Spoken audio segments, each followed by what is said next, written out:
है सरचार्ज।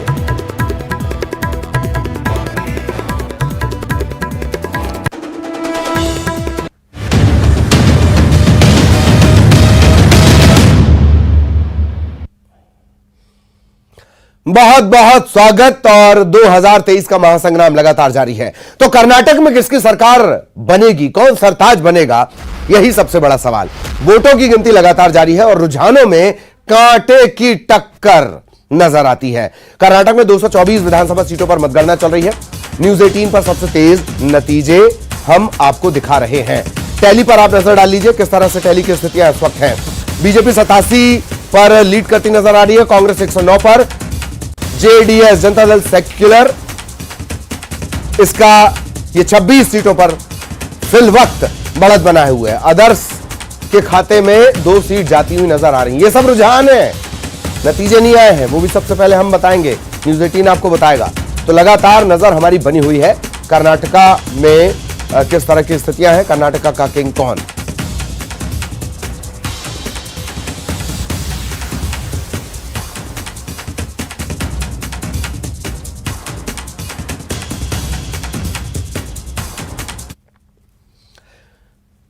केंद्रीय कृषि मंत्री नरेंद्र सिंह तोमर ने ग्वालियर पहुंचने पर मीडिया कर्मियों से बातचीत में कहा कि हम कर्नाटक में सरकार बनाने जा रहे हैं।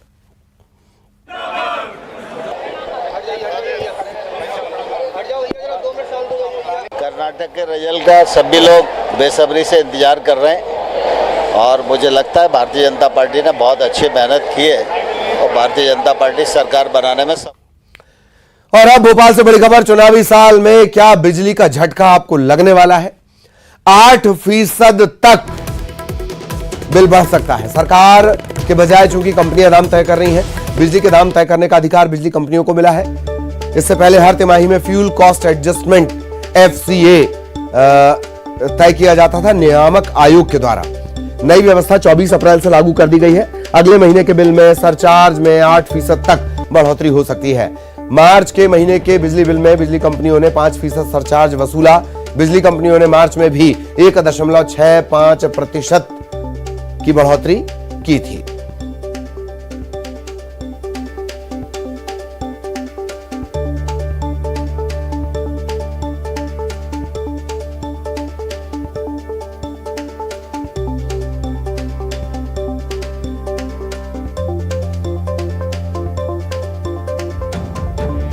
तो अब चूंकि दाम तय करने का अधिकार बिजली कंपनियों के पास है, पूरी तरह नहीं लेकिन ज्यादातर हिस्सा। फ्यूल कॉस्ट एडजस्टमेंट, ये एक नया टर्म है जो आप लगातार सुन रहे होंगे। FCA पहले नियामक आयोग तय करता था, अब बिजली कंपनियां खुद कर ले रही हैं। नई व्यवस्था 24 अप्रैल से लागू की गई है। तो 8% तक का सरचार्ज बढ़ाया जा सकता है, जबकि मार्च के महीने में ही 5% सरचार्ज वसूला गया है। मार्च में 1.65% की बढ़ोतरी की गई थी।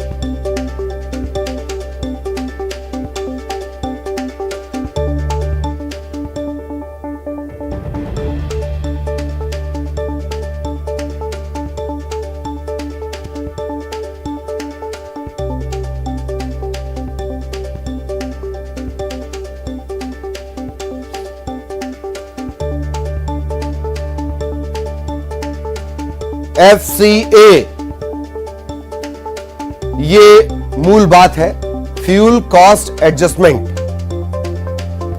पहले नियामक आयोग ये तय किया करता था, लेकिन अब 24 अप्रैल के बाद से ये व्यवस्था लागू हो गई है, बिजली कंपनियां ऐसे तय कर रही हैं। तो माना यह जा रहा है कि 8% तक इजाफा हो सकता है।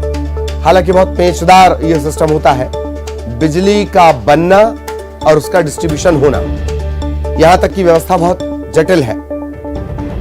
तो क्या चुनावी साल में बिजली का झटका लगने वाला है? सहयोगी जितेंद्र हमारे साथ जुड़े हुए हैं। जितेंद्र, बहुत आसान शब्दों में ये समझाइए खबर हमारे दर्शकों को। देखिए ललित, अगर बात करें तो जो बिजली है कहीं ना कहीं उसका झटका आम आदमी को लगने वाला है, क्योंकि जिस तरह से गैस के दाम बढ़े हुए हैं उसी तरह से बिजली संकट भी कहीं ना कहीं गर्मी में उसे तेज लग सकता है। गर्मी में आने वाले समय में अभी मार्च महीने की अगर बात करें तो 5% सरचार्ज बढ़कर उनके बिल में आया है, और आने वाले गर्मी का जो पूरा सीजन है चाहे वो मई जून और जो तक हो, उसमें 8% तक बढ़ने की संभावना है, जिससे उनके बजट पे भी भार पड़ेगा और साथ ही उन्हें बिजली बचाने के लिए भी कहीं ना कहीं उन्हें डर सता रहा है, क्योंकि अब बिजली का जब बिल बढ़ेगा तो उन्हें अपनी बिजली को कम ही यूज करना पड़ेगा। हालांकि कह सकते हैं कि बिजली विभाग ये सुविधा पिछले अप्रैल महीने से चालू कर चुका है और आने वाले समय में इस तरह से बिजली का झटका लगातार आम आदमी को लगने ही वाला है। चलिए, बहुत बहुत धन्यवाद जितेंद्र, लेकिन आप हमारे साथ बने रहें। एक और अहम खबर को लेकर आगे हम जितेंद्र से चर्चा करेंगे। अगली बड़ी खबर का रुख करेंगे मौसम से जुड़ी हुई। फिर बदल सकता है मौसम का मिजाज। बंगाल की खाड़ी में एक दबाव बन रहा है, ये मोचा की वजह से बन रहा है और इसका असर अब मध्य प्रदेश पर देखने को मिल सकता है। जबलपुर समेत संभाग के जिलों में 13 और 14 मई को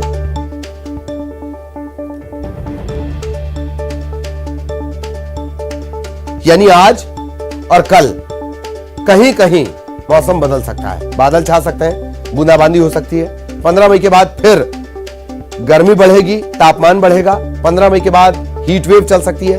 ग्वालियर संभाग के साथ छतरपुर, भिंड, मुरैना, नौगांव, खजुराहो, पन्ना गर्मी का असर तेज होगा। इंदौर, भोपाल, उज्जैन, जबलपुर थोड़ा कम असर रहेगा, लेकिन यहां भी बढ़ेगा। जितेंद्र लगातार हमारे साथ बने हुए हैं। जितेंद्र, फिर बदलेगा मौसम का मिजाज?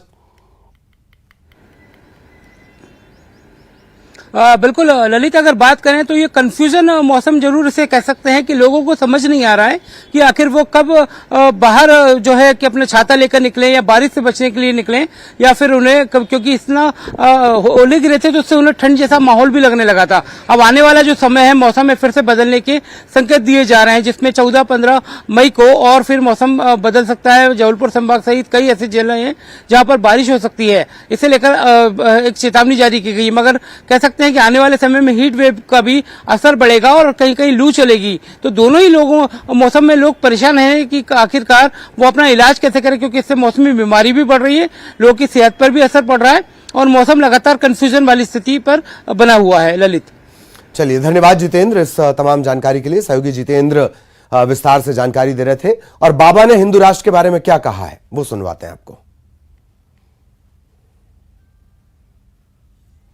दरअसल बागेश्वर सरकार पटना पहुंचे हुए हैं। बिहार को लेकर पूरा घटनाक्रम हमने आपको बताया है, किस तरीके से बयानों की बौछार हुई और आखिरकार आज बाबा बागेश्वर यानी पंडित धीरेन्द्र शास्त्री वो पटना पहुंचे।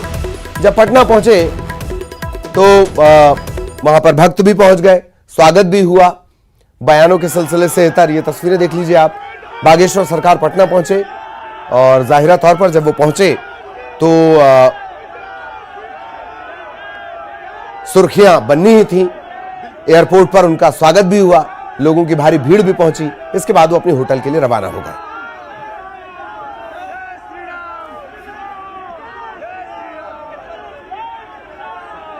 बिल्कुल देखिए, इस वक्त बागेश्वर जो बाबा है वो पहुंच चुके हैं होटल पनास और हम आपको तस्वीर दिखा रहे हैं। बागेश्वर बाबा के पनास होटल पहुंचने की इस वक्त बाबा होटल में प्रवेश कर रहे हैं और तो क्या कुछ उनसे सवाल जवाब हुए, क्या कुछ उन्होंने हिंदू राष्ट्र को लेकर कहा वो सुनवाते हैं आपको। हिंदू राष्ट्र की हिंदू राष्ट्रीय हिंदू राष्ट्र की कैसा लगा? बाबा ने क्या बोला? बाबा का दिल जीत लिया। आज बाबा ने मुझे अपना अंग वस्त्र देकर आज हम भगवान से साक्षात दर्शन किए हैं। इस बात की बहुत खुशी है मुझे। हमने बाबा को देखा अपने सामने से जाते हुए, इतनी भीड़ है यहाँ की कुछ कहा नहीं जा सकता और बाबा के काफी विरोधी भी है, लेकिन आज उन लोग का कोई पता नहीं है। बाबा से एयरपोर्ट पे बाबा से बस प्रणाम हुई, लेकिन बहुत अच्छा लगा। जय श्री राम। बाबा को देखिए इतना अच्छा लगा कि मन शांत हो गया। बहुत बाबा जय महाराज, बहुत मन शांत हो गया। इतना अच्छा लगा बाबा के आने के लिए खुशी में। पहले कभी नहीं देखे थे बाबा। बहुत आनंदित है हमारे बागेश्वर बाबा। बहुत मजा आ रहा है। दिनेश जी आए हुए हैं पटना में, तो उनका स्वागत हम एयरपोर्ट से किए हैं। आने का सोच रहे थे, लेकिन अब महाराज सारे विरोधियों को आज मुंह तोड़ जवाब मिलेगा। बाबा पटना आ चुके हैं। बाबा करते हैं और धर्म का प्रचार करना कोई हम लोग सनातनी है, हम लोग का काम है। जय जय श्री राम, जयकारा वीर बजरंगी। जय श्री राम। बस हम लोग आशा करते हैं कि बाबा बिहार में आए हैं और बिहार में कुछ और अच्छा होगा, जब हम उम्मीद करते हैं बिहार का कल्याण होगा। श्री राम। हम सरकार की एक ही सपना, हिंदू राष्ट्र हो अपना। एक ही नारा, एक ही नारा, जय श्री राम, जय श्री राम। तो भक्त हैं, अति उत्साही होते हैं, जैसे कई भक्तों ने उन्हें धर्मेंद्र शास्त्री बता दिया। दरअसल पंडित धीरेन्द्र शास्त्री वो पटना पहुंच चुके हैं और अगले 5 दिनों तक वो पटना बिहार के प्रवास पर ही रहेंगे। तरेत पाली मठ के लिए वो रवाना होंगे।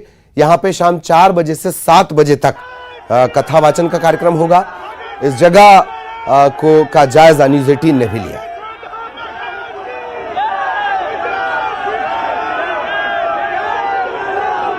बाबा धीरेन्द्र शास्त्री पटना एयरपोर्ट के बाद पनास होटल पहुंच चुके हैं और ये भीड़ है और ये सुरक्षा व्यवस्था को आप देख सकते हैं किस तरह से जय श्री राम के नारे लगाए जा रहे हैं। बाबा धीरेन्द्र शास्त्री 5 दिनों तक पनास होटल में ही रुकेंगे, यहीं से तरेत पाली मठ के लिए रवाना होंगे और कथा वाचन के बाद फिर वो यहीं पर आएंगे और यहीं से फिर क्या कहते हैं वो विश्राम करेंगे। तो कहा जा सकता है 5 दिनों का उनका प्रवास है। और ये भीड़ देखिए, ये भीड़ देख के आपको अनुमान लग जाएगा कि किस तरह से जो इनके समर्थक हैं वो समर्थक यहाँ पर पहुंचे हुए हैं और समर्थक जय श्री राम के नारे लगातार लगाया जा रहा है। और सबसे बड़ी बात है सुरक्षा व्यवस्था, आप देख सकते हैं किस तरह से सुरक्षा व्यवस्था है। पूरी तरह से होटल पर सुरक्षा कर्मियों ने कब्जा जमा के रखा है और सुबह से ही जब से बाबा के यहाँ आगमन की बात चली थी उस समय से ही सुरक्षा कर्मी यहाँ पहुंचे हुए हैं और 5 दिनों तक बाबा यहीं रहेंगे। यहीं से कथा वाचन के लिए तरेत पाली मठ रवाना होंगे और फिर देर शाम यहीं पर पहुंचेंगे और यहीं पर उनका विश्राम होगा। पनास होटल के 7वें फ्लोर पे उनका रूम है, वहीं पे रुकेंगे, अपने समर्थकों के साथ यहीं विचार विमर्श करेंगे और फिर रोजाना की तरह रोज शाम 4 बजे वो यहाँ से रवाना होंगे जहाँ तरेत पाली मठ में उनका कथा वाचन होगा। न्यूज़ 18 के लिए पटना से धर्मेंद्र कुमार। और इससे पहले राघवगढ़ पहुंचे बागेश्वर धाम के धीरेन्द्र शास्त्री। दिग्विजय सिंह और उनके बेटे जयवर्धन सिंह से मुलाकात उन्होंने की। मुलाकात से पहले रास्ते में उनका स्वागत हुआ, ये हम पिछली जानकारी आपको दे रहे हैं। मुलाकात के बाद पंडित धीरेन्द्र शास्त्री ने कहा कि लगभग 1 साल से तैयारी यहां आने की चल रही थी, आज मौका मिला, स्वागत हुआ, बहुत खुशी उन्हें हुई और यहां आकर आपसे मिलने का मौका मिला। भक्तों को संबोधित करने के दौरान बागेश्वर धाम महाराज ने यह भी कहा कि देखो भाई, यहाँ तो आम के आम और गुठलियों के दाम निकले, सो कहना पड़ेगा कि गुना का दरबार और बाद में राघव सरकार ये जो कुलदेवी हैं राघवगढ़ की। धीरेन्द्र शास्त्री का गुना का कार्यक्रम काफी पहले से तय था, जबकि राघवगढ़ यानी जयवर्धन के यहाँ जाने का प्रोग्राम अचानक बना। लेकिन अब इस बयान के कई सियासी मायने निकाले जाने लगे हैं। कहा यह भी जा रहा है कि चूंकि जो धीरेन्द्र कृष्ण शास्त्री है और जयवर्धन है वो एक दूसरे को जानते भी हैं पहले से। आपने कहा कि महाराज जी आपको चलना है, तो लगभग 1 साल से तैयारी चल रही थी। तो आज हमें मौका मिल गया, हमने कहा देखो भाई, आम के आम गुठलियों के दाम,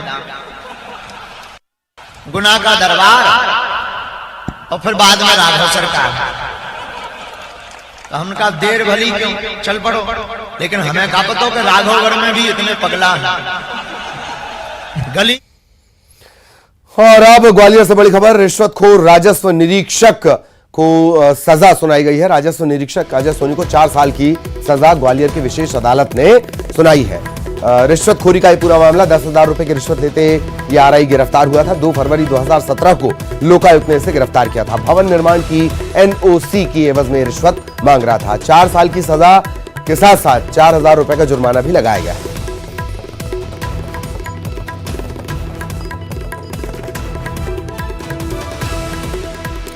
सहयोगी सुशील इस वक्त हमारे साथ जुड़े हुए हैं। सुशील, रिश्वतखोर को 4 साल की सजा। बिल्कुल, देखिए ये रेवेन्यू इंस्पेक्टर अजय सोनी को कल देर शाम ग्वालियर के विशेष न्यायालय में सजा सुनाई गई है। दरअसल 2 फरवरी 2017 को लोकायुक्त की टीम ने रेवेन्यू इंस्पेक्टर अजय सोनी को रिश्वत लेते हुए गिरफ्तार किया था। इन्होंने एक भवन के निर्माण की अनुमति और एनओसी देने के लिए करीब 50,000 रुपए की रिश्वत मांगी थी। इसकी पहली किस्त 10,000 रुपए लेते हुए लोकायुक्त ने इन्हें गिरफ्तार किया था 2017 में। उसके बाद इनके खिलाफ जो केस चल रहा था 26 सितंबर 2018 को इसमें चार्जशीट पेश की थी लोकायुक्त की तरफ से और अंतिम सुनवाई के बाद कल शाम इनको सजा सुनाई है विशेष न्यायालय ने। 4 साल की सजा है।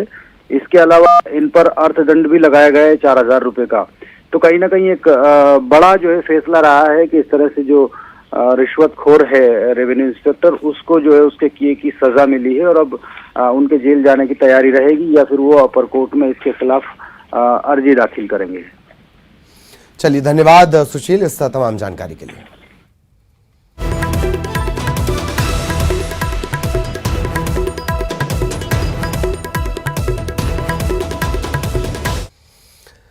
और अब रायपुर से बड़ी खबर, कर्नाटक चुनाव पर मंत्री अमरजीत का बयान आया। कर्नाटक में कांग्रेस की जीत होगी, अमरजीत भगत का ये कहना है, ये दावा है। कर्नाटक के नतीजों से बीजेपी का नाटक बंद होगा। कर्नाटक की जनता ने ठान लिया है, कर्नाटक सबका नाटक बंद करेगा, ये कहना है अमरजीत भगत का।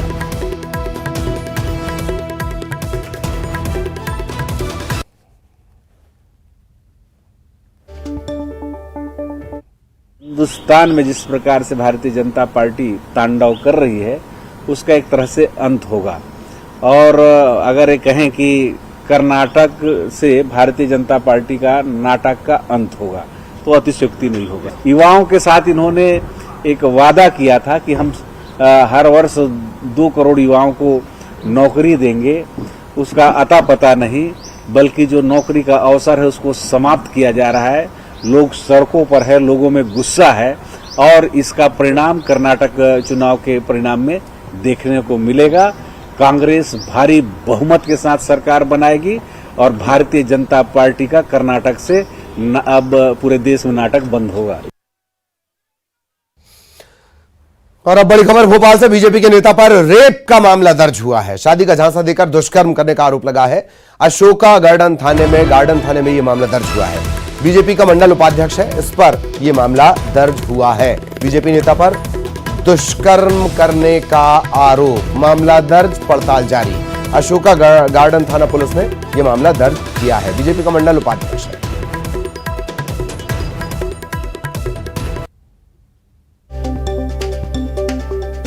एफआईआर की कॉपी इस वक्त आप देख रहे हैं। बीजेपी का यह नेता है, कई बड़े दिग्गज नेताओं के साथ इसके फोटो हैं और शादी का झांसा देकर दुष्कर्म का यह पूरा मामला है, दुष्कर्म करने के आरोप का यह पूरा मामला है। बीजेपी का मंडल उपाध्यक्ष, रेप का मामला दर्ज।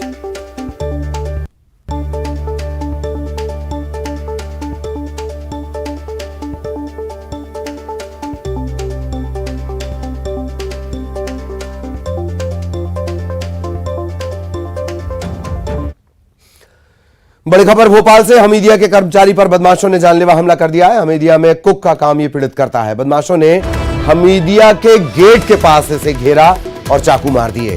गंभीर हालत में इसका इलाज जारी है। कोईफिजा पुलिस ने मामला दर्ज कर लिया है। आरोपी फरार है, उनकी तलाश की जा रही है। हमीदिया के कर्मचारी पर जानलेवा हमला बदमाशों ने किया है। हमीदिया में ये बतौर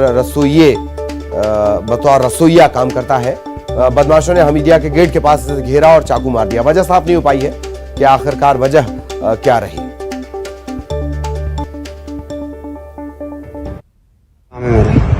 तो सरकारी कर्मचारी हो? ये शासकीय कर्मचारी हूँ। आपके साथ क्या हुआ 10 तारीख को?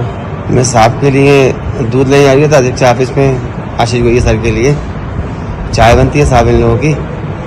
तो नीचे पीपल का पेड़ है मंदिर के नीचे हमारे बाजू में, जो गेट में पड़ा है। वहाँ 4 लोग थे, 2 लोगों ने छुरियाँ मार दी मुझे दोनों साइड।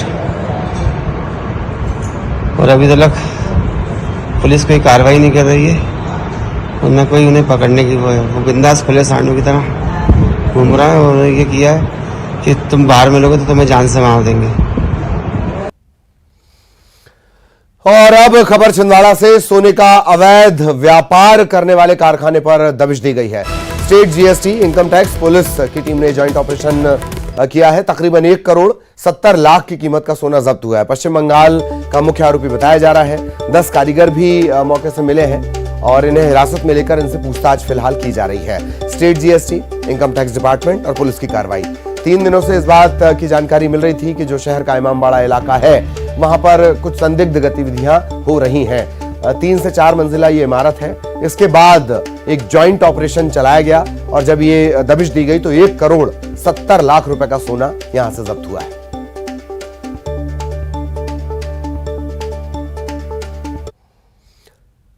खबर रायपुर से, बीजेपी के प्रदेश प्रभारी छत्तीसगढ़ के दौरे पर। ओम माथुर 2 दिन के छत्तीसगढ़ दौरे पर। 15 और 16 मई को बस्तर का वो दौरा कर सकते हैं, दुर्ग संभाग का भी दौरा कर सकते हैं।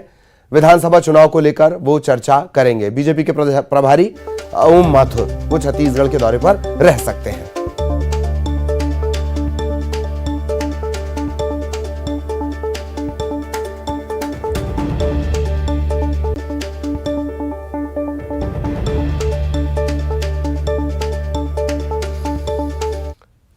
और छत्तीसगढ़ में बड़े पैमाने पर भर्तियां जारी हैं। परीक्षाओं के लिए व्यापम ने परीक्षा तिथि जारी कर दी है। 29 मई तक अभ्यर्थी ऑनलाइन आवेदन कर सकेंगे। सहायक प्रबंधक के लिए 5 जून को प्रवेश पत्र जारी होंगे। 11 जून को 2 पालियों में परीक्षा होगी। पशु चिकित्सा अधिकारी के लिए 9 जून को प्रवेश पत्र मिलेंगे। 17 जून को परीक्षा आयोजित होगी। सहायक श्रम पदाधिकारी, श्रम निरीक्षक, इसके लिए 10 जून और 18 जून को प्रवेश परीक्षा आयोजित की जाएगी। स्थानीय प्रतिभागियों से किसी तरह का शुल्क नहीं लिया जाएगा। इधर रायपुर में ही 16 मई से रोजगार मेला शुरू होना है। रोजगार मेला 5 इसे कहा जा रहा है। भारतीय डाक विभाग के द्वारा यह आयोजन किया जा रहा है। WRS कॉलोनी के कम्युनिटी हॉल में यह आयोजित होगा। केंद्रीय राज्य मंत्री रेणुका सिंह भी इसमें शामिल होंगी। चयनित अभ्यर्थियों को नियुक्ति पत्र दिया जाएगा।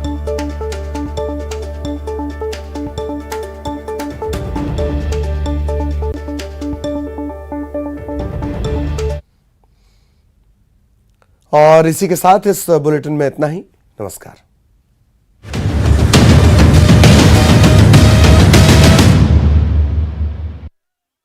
हेडलाइंस प्रेजेंटेड बाय पेट सफा आयुर्वेदिक चूर्ण। पेट सफा तो हर रोग दफा।